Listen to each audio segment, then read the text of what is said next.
tenemos a nuestro abogado Nelson Salas para hablar precisamente de esto. Nelson, que además es especialista en delitos sexuales. Nelson, gracias por conversar con nosotros como siempre, por supuesto, y preguntarte cuál es la situación, qué lo hace distinto que sea una acusación a un parlamentario, que no hay flagrancia, por supuesto, y si es que hay que desaforarlo primero.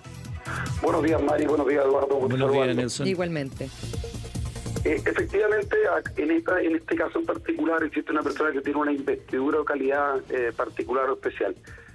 Es lo que pudo haber ocurrido, pero no ocurrió. Si Carabinero o PDI que recibe la denuncia toma conocimiento de una hipótesis, de un caso en el contexto de flagrancia, esto es dentro de las 12 horas siguientes a la ocurrencia de los hechos, pudieron efectivamente haberlo tomado detenido, y en ese contexto era el fiscal quien tenía que tomar una decisión si se mantenía detenida esta persona y se trasladaba eventualmente a un tribunal o no. Lo que legalmente procede es efectivamente un desafuero. ¿Qué hubiese pasado si es que hubiese sido detenido en una hipótesis de flagrancia? Hubiese existido un cuestionamiento respecto a la legalidad de la detención y después de garantía eventualmente podría haber resuelto en un sentido o en otro, porque finalmente, si bien existe una investidura especial o particular, no vamos a desconocer que si se tratara, por ejemplo, de un delito flagrante, de un homicidio, que hay un cadáver en la casa, por ejemplo, o de un delito tal vez de violación con material genético, tal vez lo más razonable hubiese sido hacer una especie de excepción, correr el riesgo de que se pueda aún así declarar ilegal una detención por no haberse desaforado a la persona previamente, pero haberlo puesto a disposición de la justicia. Yo creo que en este caso, ya al existir un estatus especial y al tratarse de una denuncia por abuso sexual, que como implica contacto corporal, pero muchas veces no deja registro ni pruebas tangibles físicas, el Ministerio Público, el fiscal, que tuvo que tomar una decisión, prefirió avanzar con una investigación, mientras en paralelo proceda un desafuero. Es interesante lo que nos planteas tú, Nelson, porque esta es una discusión que se viene dando cada cierto tiempo. El fuero parlamentario tiene un sentido, que es para que tengan la libertad de decir lo que quieran decir en el medio, y en el medio de la confrontación de ideas de una propuesta legal. Es decir, no porque yo vaya a decir esto para defender una tesis me vayan a difamar por injuria o calumnia, porque si no lo digo como lo tengo que decir, entonces ¿cómo? Entonces, claro, uno dice, ya, ok, pero ¿en qué momento el fuero parlamentario entonces se extrapola a situaciones como esta? Por ejemplo, donde una discusión que dista mucho de lo que tenga que ser una contienda legal. Yo sé que es una discusión que se da bastante entre los abogados, ¿no, Nelson? De cuál es el ámbito de protección de ese fuero parlamentario. Sí, de hecho es muy interesante lo que tú planteas, porque en estricto rigor y por qué se estableció el fuero parlamentario, para que puedan ejercer sus funciones, como tú bien lo refieres, con total libertad, no viéndose expuestos en un sentido o en otro sentido, por lo delicado que es obviamente legislar. Pero cuando este fuero parlamentario se hace extensivo a todo tipo de situaciones de índole personal respecto de una expareja, pareciera ser que el objetivo por el cual se estableció se está sobrepasando.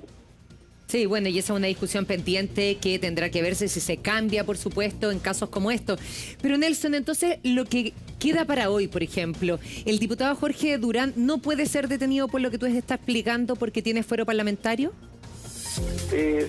No es que no pueda, ocurre lo siguiente: si una persona es detenida y no se cumple, por ejemplo, con la normativa legal, esa detención puede ser declarada ilegal.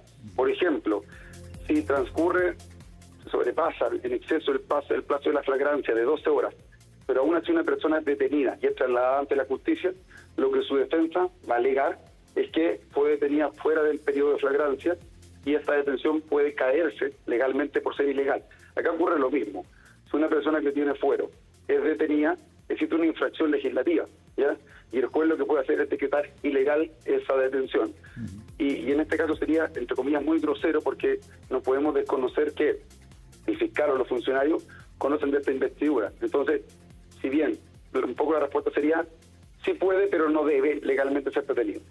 Nelson, y desde el punto de vista de la persona que denuncia, sabemos que esta denuncia se hizo en las últimas horas del día de ayer, sino durante esta madrugada, que también se constataron lesiones durante esta madrugada sobre hechos que ocurrieron el día sábado, según lo que hemos conocido hasta ahora. ¿Cuál es el proceso para ella en tanto a denunciante?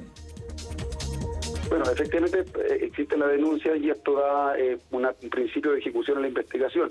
Es importante, lo hemos dicho nosotros en el programa, recordar que respecto de los delitos sexuales son delitos que se llaman de previa instancia particular, son delitos de acción penal pública previa instancia particular. Que entienda aquello que la víctima debe denunciar para dar inicio al proceso, ¿ya? Entonces, en este caso, la víctima denuncia y con ello comienza una investigación, se asigna a un fiscal especializado en delitos sexuales y este fiscal, a través de las policías, por lo general, la Brigada de Delitos Sexuales Metropolitana, la DRISEXME, comienza a instruir una investigación. ¿Cuáles son, por lo general, la primera diligencia? Se toma declaración a la víctima en el contexto de la detención, con posterioridad, por lo general le toma una declaración directamente, personalmente, el fiscal a la víctima. Se comienzan a revisar muchas veces conversaciones que pueden existir entre ellos. Sabemos que los medios de WhatsApp son sumamente relevantes.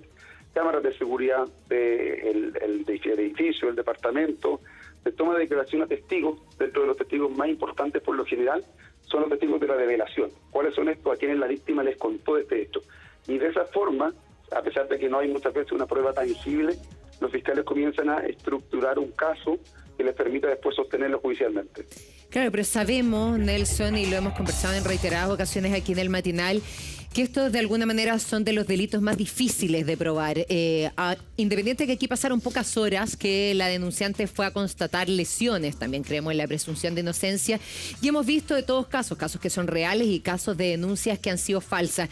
¿Cómo una persona que es parlamentario prueba su inocencia, si así lo fuera, cuando sabemos cómo mancha la honra de alguien de connotación pública como es un diputado de la República?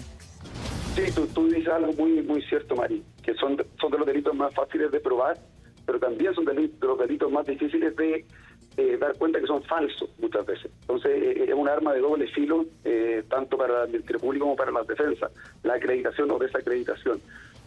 Por ejemplo, ¿qué elementos muchas veces pueden ser relevantes? Ya estamos poniéndonos en escenarios hipotéticos, pero si damos cuenta de que existía alguna denuncia previa ya de ella respecto a la cual, por ejemplo, se desistió, o existían amenazas de ella hacia él, dando cuenta de que lo iba a perjudicar si es que no realizaba una acción en uno u otro sentido. Si hay, por ejemplo, informes psicológicos o psiquiátricos que den cuenta que padece alguna enfermedad que pueda explicar o vincular una denuncia falsa, dentro de algunos elementos son los más relevantes. Ya también las conversaciones, por ejemplo, yo he visto en algunos casos que hay una denuncia por un delito grave de una pareja o expareja a una persona, y con posterioridad hay conversaciones en las cuales no solo se le baja la importancia o gravedad a un eventual hecho, sino respecto al cual, por ejemplo, se da cuenta de un comportamiento absolutamente normal que no se condice con que ese hecho hubiese ocurrido, por ejemplo, ese día de esa forma, y con posterioridad hay conversaciones, las personas salen juntas, mantienen una relación por un tiempo prolongado posterior, por ejemplo. Entonces, en cada caso hay que analizarlo, son todos los casos distintos, pero muchas veces estos son los elementos que nos permiten